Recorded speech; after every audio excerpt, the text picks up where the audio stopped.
Greetings, folks. It's Sarah. Today I have featured the beautiful Concept 2 air cooker. This is the side-by-side cooker featured in the stainless steel. I have pretty nice fire domain today, and I am going to actually be baking up a roast for you guys in my Dutch oven. You can see I have the Dutch oven in here preheating before I put my thing in there. I have a free phone here. So I have potatoes, I have carrots, I have onions, and I have a chop roast. This is from my mother-in-law's cattle. So I'm not falling in the food. Super excited for guests. So I have it all seasoned. This Dutch oven is like pretty heavy. Well, that's why I carried everything out separately and because I was preheating it all before the food goes in.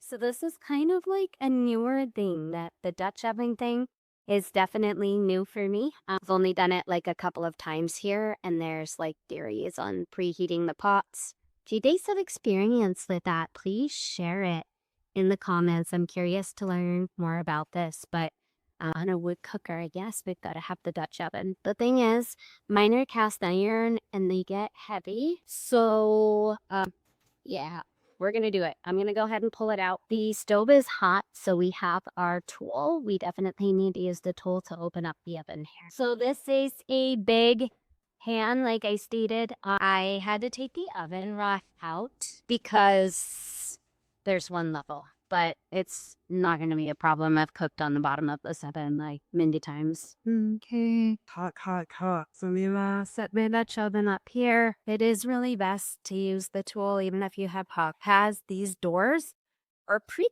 secure. Your stove is creaky, man. Dear, take this. We are great this stove for 1,600 square feet, but hey, I think I could do a lot more. Like, you're loading this stove, you can see the fire is beautiful, burns excellent. Cooktop temperatures are extremely hot. Baking oven gets nice and hot too. Anyway, today we're cooking. I'm gonna open up my Dutch oven. It's very hot in here. I'm gonna go ahead and load up my meat and the potatoes and pour my beef broth over the top of it. And I'm gonna slow roast this today. Okay, I have my Dutch oven. I'm gonna take off my lid. All my goodies inside. Oh, so many seasonings. I am gonna see when I pull this.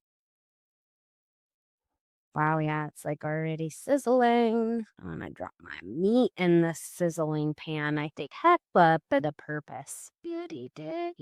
Sizzly chop rolls. You see that? So in the hot Dutch oven, I don't know if you can hear the sizzling. I can.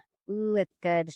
Olive oil. Olive oil is what I used for my base. And then I'm basically going to let this sear for a moment. So I put my steak in. I'm going to let it sear in my hot Dutch oven. I am going to put this lid back on. The lid is very hot. My hands are very dirty. Okay, because I need this hot pad. I'm gonna let it like sizzle here just a few minutes before I put my broth in over the top. And then I'm gonna stick it in the oven and slow cook it. Okay, I am ready to put this in. We gotta open this Dutch oven that I'm putting inside my cooker. It is gonna be really heavy. In general, it's heavy empty. These cast iron pans. I had a lot of meat and vegetables and broth up in there. Piece of hair. Okay. All right. Manageable. My husband play sushi. Let me know if you need me to catch up in them so you don't burn yourself. But I did good. I got my meat in there.